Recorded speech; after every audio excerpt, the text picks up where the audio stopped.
Hello મિત્રો, ઘરના રસોડામાં તમારું સ્વાગત છે। આજે આપણે એક નવી ટ્રીક સાથે પકોડાની રેસીપી લઈને આવ્યા છે। શું તમારા પકોડા તેલ પી જાય છે અને એકદમ ક્રિસ્પી બનતા નથી? તો આજે આપણે એકદમ ક્રિસ્પી અને તેલ પણ નહીં પીવે એવા પકોડાની આપણે રેસીપી લઈને આવ્યા છીએ। આપણે પકોડા બનાવવા માટે આપણે 1 ચમચી મીઠું લેશું, 1 ચમચી ખાંડ અને ગરમ મસાલો। આ ગરમ મસાલો આપણે ઘરે પણ બનાવી શકીએ છીએ, તેની રેસીપી આપણે આગળના વિડીયોમાં જોઈશું।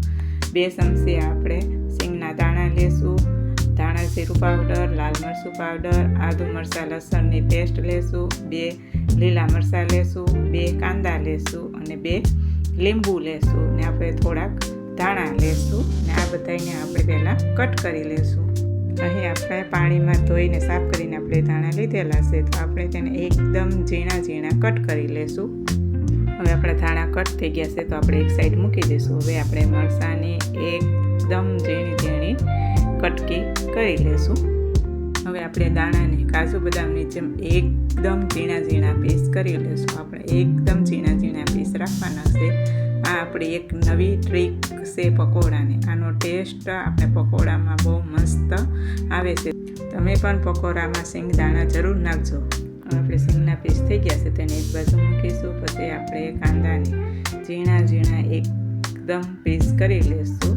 આ કાંદો અને દાણા તે આપણે પકોડામાં અલગ જ ટેસ્ટ આવે છે, તો તમે જરૂર કાંદો અને સિંગ દાણા નાખીને જરૂર ટ્રાય કરજો।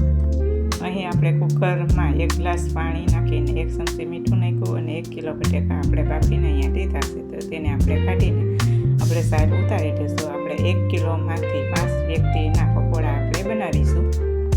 અહીં આપણે સાલ ઉતારીને બટેકા રેડી થઈ ગયા છે, તો આપણે પાવભાજી વડે આપણે બટેકાને ક્રશ કરી લઈશું। પછી તેમાં આપણે 1 ચમચી મીઠું નાખીશું, 1 ચમચી ખાંડ નાખીશું। અહીં આપણે સિંગના પીસ કરેલા છે તે તેમાં આપણે નાખીશું। 1 ચમચી ગરમ મસાલો નાખીશું, 2 મરચાંના પીસ કરેલા છે તે આપણે નાખીશું, આદુ મરચીની પેસ્ટ 2 ચમચી નાખીશું અને આપણે 2 ચમચી ચટણી નાખીશું અને 3 ચમચી આપણે ધાણા જીરું પાવડર નાખીશું। કટ કરેલા આપણે લીલા ધાણા નાખીશું અને આપણે 2 લીંબુ નીસવીશું। જે પ્રમાણે તમે ખાટું અને ગળ પણ ખાતા હોય એ પ્રમાણે તમે ખાંડ અને લીંબુ લઈ શકો છો। પછી આપણે બધા મસાલા બરાબર મિક્સ કરી દઈશું। જ્યાં સુધી આપણો મસાલો મિક્સ ન થાય ત્યાં સુધી આપણે હલાવતા રહેજો। મિત્રો, તમે પણ આવી રીતે મસાલો ઘરે બનાવજો, તમારા પકોડા એકદમ ટેસ્ટી અને મસ્ત પકોડા બનશે। બહાર જેવા જ મસ્ત આપણા પકોડા રેડી થશે। મિત્રો, હવે આપણો મસાલો રેડી થઈ ગયો છે, તો તેમાં આપણે 2 કાંદા કટ કરેલા છે તેમાં નાખીને આપણે બરાબર હાથ વડે જ મિક્સ કરી લેશું। હવે આપણે પકોડા માટે લોટ રેડી કરીશું, તો આપણે 1 વાટકી રવો લીધેલો છે, આપણે પોણી વાટકી આપણે ભાખરીનો લોટ લેવાનો છે અને પોણી વાટકી આપણે મેંદાનો લોટ લેવાનો છે। આપણે મેંદો, ભાખરી અને રવો ત્રણેયનો માપ એક સરખો રાખવાનો છે અને 1 ચમચો આપણે ચણાનો લોટ નાખીશું। પછી સ્વાદ પ્રમાણે અમે તેમાં મીઠું નાખીશું। અહીં આપણે 1 ગ્લાસ પાણી લીધું છે, પણ બધું પાણી આપણે નાખી નથી દેવાનું, આપણે થોડું થોડું નાખતા જશું અને આપણે લોટને હલાવતા જશું। જે પ્રમાણે આપણે પાણી જોઈશે એ પ્રમાણે આપણે લોટ નાખીશું। આપણે લોટનું ખીરું એવી રીતે રેડી કરવાનું છે કે એકદમ ઢીલું નહીં અને એકદમ કાટું નહીં, માપસર પ્રમાણમાં આપણે રાખીશું। આપણું ખીરું આવું તૈયાર કરવાનું છે, તમે જોઈ શકો છો। હવે આપણે ગેસ ઓન કરીશું અને તેમાં આપણે નોનસ્ટિકની તવલી મૂકીને આપણે તેલ ગરમ કરીશું।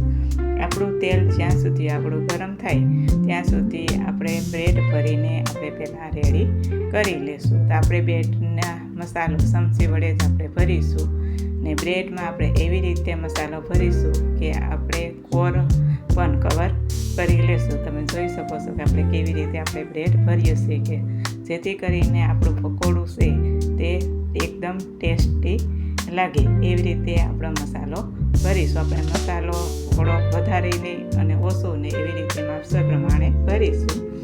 હવે આપણે એક બ્રેડમાંથી આપણે 2 ભાગ એવી રીતે કટ કરીશું। આપણે એવી રીતે કટ કરવાના છે કે આપણા 2 ત્રિકોણ બને એવી રીતે આપણે બનાવીશું.